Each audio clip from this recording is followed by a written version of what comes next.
Welcome back, everybody, to the Daily Racing Show here at RacePlazaMedia. My name is Milan. My name is Pia. And today we're going to talk about the Mexico GP that just happened yesterday. Yes. And we wanted to talk about the things that not everyone is talking about, because obviously everyone is talking about the Max and Lando situation, the amazing race that Carlos had, the faux pas that Charles had. Yes. Even though I thought in his post-race interview he seemed very positive. I know, he was not so much of a Hard on sad him, boy so as he usually tends is. to be, yeah. I mean, let's just say this. Mexico Grand Prix, it was a good race. Yeah. I really enjoyed it. There was lots of action on the track. I mean, 71 laps. So much happened during the race. But of course, we know, like, lots of people will be talking about the great race Carlito had, the penalties that Max got. I mean, people are going to break these things down to, like, every little millimeter, everything, you know? Absolutely. But we wanted to highlight or shout out a couple things that people might not talk about quite as much, or things that we also appreciated or enjoyed about the race. Correct. So first off, let's talk about Sergio Perez. It was his home Grand Prix, Mexico Grand Prix. Last year, he crashed out during the race, unfortunately. Turn one. Was it turn one? Turn one. See, I didn't remember. I knew it was quite early on, so that was heartbreaking. So I'm not a Checo fan. He's not my favorite racer on the track. I have nothing. You don't like Tom Cruise? Yeah. But, like, I have nothing against him, and I typically hope that drivers have a good race at home. Yeah. It doesn't matter who you are. I don't hate any of the drivers, but I do want them to usually have a decent home Grand Prix. So I was hoping he would have a decent home Grand Prix, but of course I was also rooting for a lot of the other racers. But then Checo immediately from the beginning, and I also felt like he was, it could also be he was just on the radio trying to not make it out like it's his fault, or he was in Delulu land. Well, the thing about it is, I don't think he can see. No, that is true. That is true. So he started his, so the race, he was 20 centimeters off the line. So he's essentially started in 17 and a half instead of in 18th place. Yes. And he on the radio was like, that wasn't me. Can we check that? It was somebody else, maybe. He was so far off. But I mean, I do have to say, I understand that they don't see the white lines of the grid, but there's this yellow extended line that the drivers are supposed to see if they're in the right position. But he was past his typical position, so that's why he couldn't see the yellow line anymore. So he was like, it wasn't me. Like... So that was already, so he got a 5-second penalty for that. And then we had this, of course, battle of the Red Bulls that ended up happening, because both him and Liam Lawson, who is right now in the Visa Cash App, who doesn't have a contract for 2025 yet. No, I mean, they're saying that he will be driving. It's just a matter of whether he will be exactly if he will be in the Red Bull team or in the Visa Cash App RB team. And he had a first amazing race back. Yeah. Last weekend. Yeah, and I mean, he did great battling last time with Fernando Alonso, and then this time he had according to whom? According to him, he had a great battle. Oh, according to Alonso, he didn't. But I think it's also interesting that both Alonso and Perez are not fans of Liam at this very moment. Well, I think so. Liam and Checo were racing against each other, and I was surprised that Checo did not get a penalty for that, because the way he chucked up that inside on that first move, I like that Liam was holding his line. He was like, I'm not giving that up, because obviously this is like a battle on two stages. You have the race battle, and then you have potentially a battle for that second Red Bull seat. For Checo's seat. Yeah, because he knows this is all going down based on his performance. And, you know, once again, he didn't make it out of Q1 in a Red Bull. And I understand that this Red Bull is not where it was performance-wise last year. Yeah. However, it is still a top 10 contender. I mean, it's currently still number... Oh, no. It is now number 3 in the Constructor Championship. Exactly. But it's still a top team with a good car. It should be better than the midfield cars, but Checo is not driving it that way. Like, yes, of course, Max is also struggling or complaining about it, but the performance that we're seeing from Checo is not what we're expecting. I think also with Checo was the problem. I think he would have passed Liam eventually, but he was so overtly aggressive that he ended up picking up damage. Yeah. So him and Liam got into it because there's like a bunch of corners back to back, and they were battling through it. And you can battle through this, but not the way they did it. Yeah. And so he ended up picking up damage. There was holes in the side of his side pod for and Checo. Side pod, and then he finished his race in. Second to last, last technically. Yeah, he was last place because everyone else behind him DNF'd. Yeah, exactly. And then Liam was one place ahead of him. One ahead of him.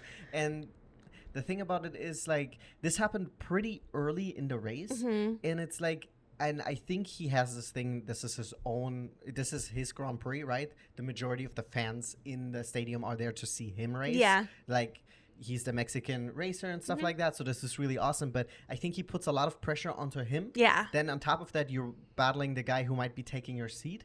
He was just too aggressive. If he would have done what Lewis did when he was battling Russell, I mean, I understand that they're not on the same team. Yeah. But Lewis took like 4 or 5 laps to pass Russell. But then he did it without any incident, and he just drove off, right?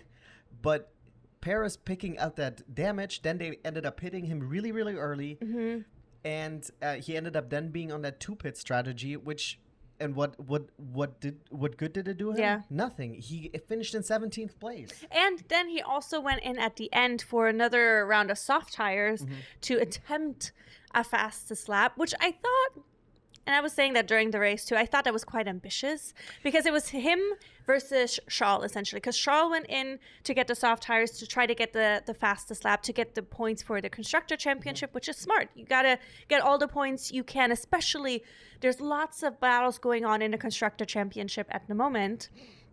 Well, I think it was 3 people trying to get that. There's one other person. I think it was also Liam Lawson at one point he had the fastest lap towards that time too. But for me, the battle was going to be Charles Leclerc versus Sergio Perez. But then on the other hand, it wasn't, for me, it was never really a battle. I thought it was... I mean, I understand the sentiment why Red Bull did it. Because if you can take that extra point away from Ferrari, who is now... after this race, passing you in the Constructors' Championship. So from going from a really solid first place lead, you not only lost it now to McLaren, but you also lost it to Ferrari now, which I'm very happy about it. But I do also want to just show the similarities, because you had... in McLaren, you essentially had almost the same situation. You had one of their drivers starting in the top 5, right? Or in the top 3, actually. And then the other one didn't make it out of Q1, right? Piastri, but Piastri, on the other hand, finished in the top 10. He finished in 8th place, right? He just raced this race. He wasn't particularly happy. He had a lot of traffic and a lot of dirty air. It was also interesting. It was the first time I heard him really curse over the radio. Yeah, this is the first time they broadcasted. We don't know. That is very true. But it was he doesn't voice a lot of frustration, I feel like, over the radio, or not as aggressively. At least not that we hear it on the regular broadcast. So it was interesting to hear him. But yeah, like you were saying, like he had the same battle ahead of him. They started in 17th and 18th respectively. So they essentially started from the same place. Yeah. But Piastri just did his race. He kept his head down, and then he drove all the way until 8th place. Whereas Checo got so caught up with battling aggressively, in my opinion, for no good reason. I don't think he needed to do that, because the Red Bull is faster than the Visa Cash App. Yeah. So if he would have waited, he could have made a move that didn't end up. He was a little bit in a hurry. Like, I also get, like, you don't want to get stuck behind another car for too long. There's a lot of these factors that go into a tire temperature and like the dirty air, like all these things that, of course, like you want to move on as fast as possible, but maybe wait your time for a lap or to figure out the position, figure out where it would be the best place for you to pass, instead of risking your race and then maybe even risking your seat for next season. You're like, yes, he technically still has a contract for 2025. However, it's been talked about a lot, and also by Christian Horner. Well, it's performance-based, right? Exactly, and especially in Red Bull. I mean, Red Bull is notorious. I mean, they did it this year to Danny Rick, you know? They cut him. And I mean, if you look at it, how many points every driver has accumulated. So Verstappen has 362 points, right? And then Checo has 150. So Max has more than double the amount of points. And Perez is 8th in the driver championship. So you have the crusty Mercedes who like, not that Lewis and crusty Mercedes. Yeah, but like Mercedes arguably or inarguably has a bad car, and they're both ahead of him in the championship, right? Then you have both McLaren drivers and both Ferrari drivers. So it's like Red Bull really needs to take a hard look at this. This is not a viable option because now they're outside of they're not winning the Constructors' Championship, in my opinion, because of Checo. Yeah. Oh, of course it is. If Checo would be carrying his weight, and I'm not saying, Checo last year, he was second in the Drivers' Championship. The year before, I think he was third, and now he's 8th. He has how many points? Checo has, 150, right? Yeah. And then Russell has 177. So he is he's about a race win behind him. Yeah, which is a lot. That's a lot. So, I mean, it's a bummer, especially, like I said, I am rooting for drivers who ride at home or drive at home, especially in the case of Checo, because last season's race didn't go well. But it's just it's so frustrating to see that it didn't work out for him again this time. And it wasn't to the fault of anybody else's, but his decisions and his mistakes. Yeah, I agree. I mean, I guess some people might argue Liam Lawson was also very aggressive. I'm not saying he wasn't, but I'm just saying that he was holding his line. None of them got a penalty. Which I was surprised, because I think there would have been possibilities for either of them to get potentially a penalty. I was kind of waiting throughout the race to see if something would happen, especially... Of course, everybody knows that Max got 20-second penalties, like 2 10-second penalties. So it's like, oh... The stewards might be a little bit easier handing things out, but that didn't happen. So I was a little bit of surprise on that end. Not that it would have hurt either one of them too much, since they both ended up in both the last places. Mm-hmm. But yeah, it was just a little bit of a bummer, and it started right from the beginning, and I feel like it just like snowballed for Checo. And then he just couldn't catch a break anymore. Like he just never found his way back into the race. Yeah. That I think also that 2 pit stop strat that they ended up doing then just ended up breaking his neck. There's just no way. Yeah. You can do a 2 pit strat where everyone else are on like a 1 pit. And everybody else who's competitive in the points is just doing a 1 pit. 1 pit.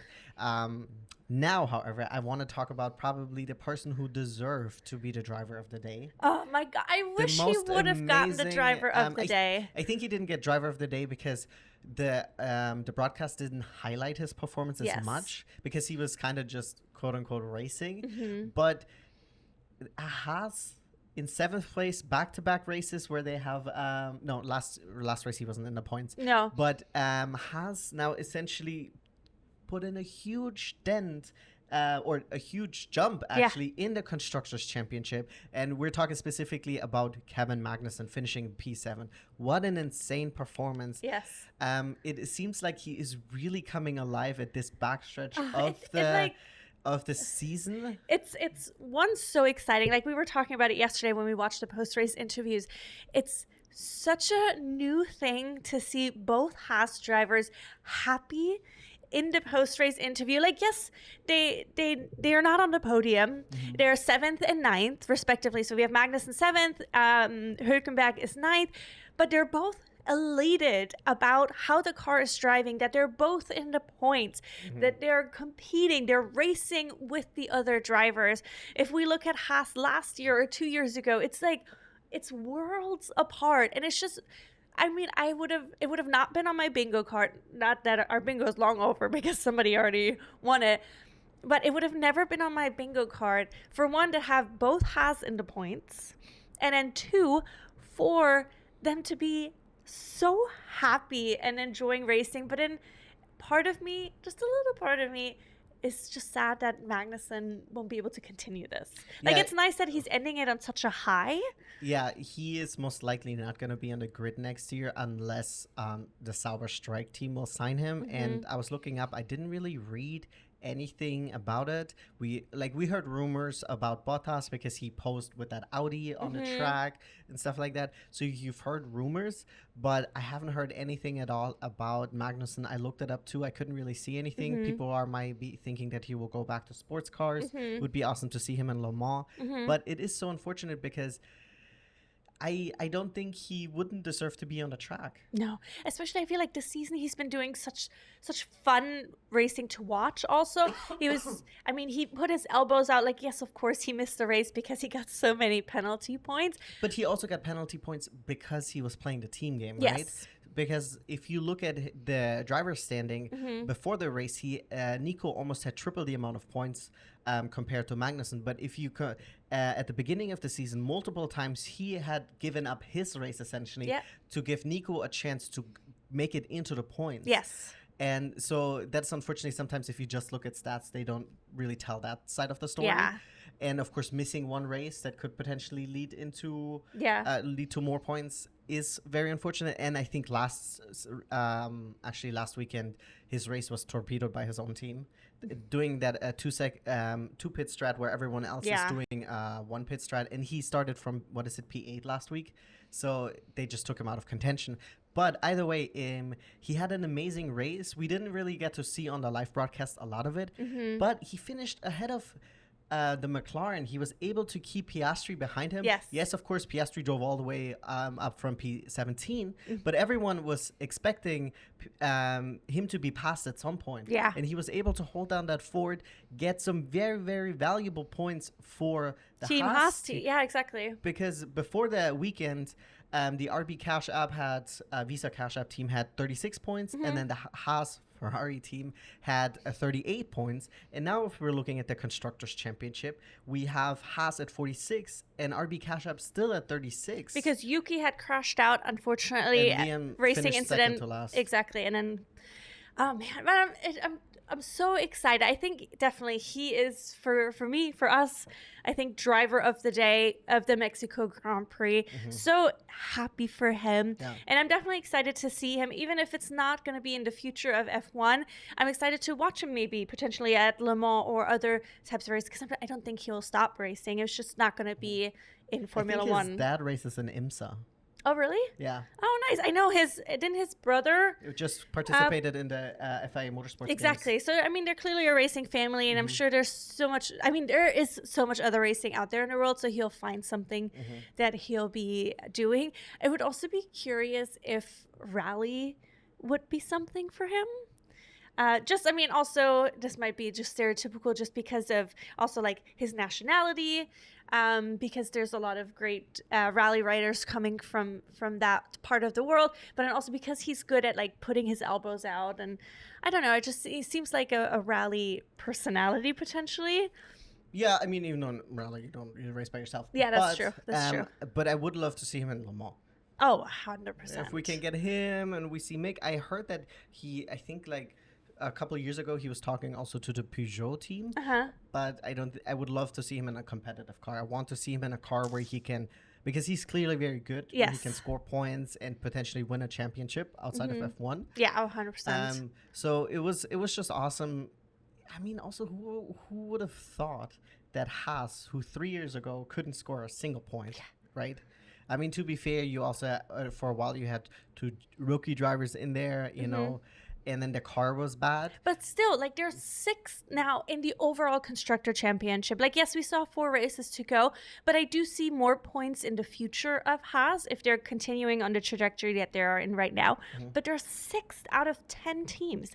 That is huge for Haas. I mean, I think people are also thinking maybe they will be the Alpine of 2020, I think 2021, 2022 pace. So a more of a top midfield contender starting next year. So that would be for Ocon, which is going to be interesting because he has not been having the best of luck recently. Alpine is just like hit or miss. Yeah, exactly. And then also for Ollie Behrman, rookie season coming into a car that's, as of right now, pretty decent. That's exciting for them to look forward to. Part of me is also thinking like, I wonder like how much Günther Steiner's like, damn, I put in all this work, all these years, and now all of a sudden they have a car together. But I'm not saying that it's the new team principle. I don't know how much that really affects it. Well, that's what I was gonna say. I wonder how much, like, because obviously he's been working with Haas for so long. If it's like how late is how much is the delay of like the reaping of your rewards, you know, of your hard work? Is there that much of a delay? So this is all the fruits of still Günther Steiner, or is it in reality the fruits of or the new team principle of Haas Ferrari? It's always so weird to say or see that it's Haas Ferrari. For anyone who doesn't know why it's called Haas Ferrari, it's because they get their parts from Ferrari. Yes. This is the same way where McLaren is McLaren Mercedes. Yeah. They're not a second team. The only quote unquote second team you really have on the field is the RB Visa Cash App. Yeah. But other than that, it's just where they get their parts from. Yes, exactly. But I think those were our big moments, I think, of the race, outside of course, the regular ones that everybody's talking about. Yeah, the crash and the battles. Exactly. I mean, penalties. it was a really fun race. Yeah. I'm glad we watched it. Next week, we have the Brazil race coming up at a decent time for us, too, which is nice. Like, this stretch of races was perfect for here local time in California to watch. And then we get Vegas. Which is going to be a Saturday night race. Which is also kind of nice because then you can watch it and then just sleep in the next day. Exactly. We don't have to get up so early. Yeah, so I'm excited. I'm looking forward to the last 4 races. I don't think that Lando will be able to take, or a lot will have to happen for Lando to be able to take the overall driver championship from Max, but I'm excited to see if there's going to be any more changes within the constructor championships, because Ferrari is pretty close to McLaren. Of course, Red Bull is still in the mix, but I think it will be an interesting battle between Ferrari and McLaren moving forward. Oh, sorry. What are you doing? There you go. I wanted to show this to you guys. So this is what we're talking about. We have on this side right here, we have the Ferrari now past the Red Bull, and then McLaren. I think this is for McLaren to lose the Constructors' Championship. Because typically they're both consistently up. I think pretty Piastri was an outlier. He broke his Q3 streak. He gotten into Q3 every single race this season. Yeah.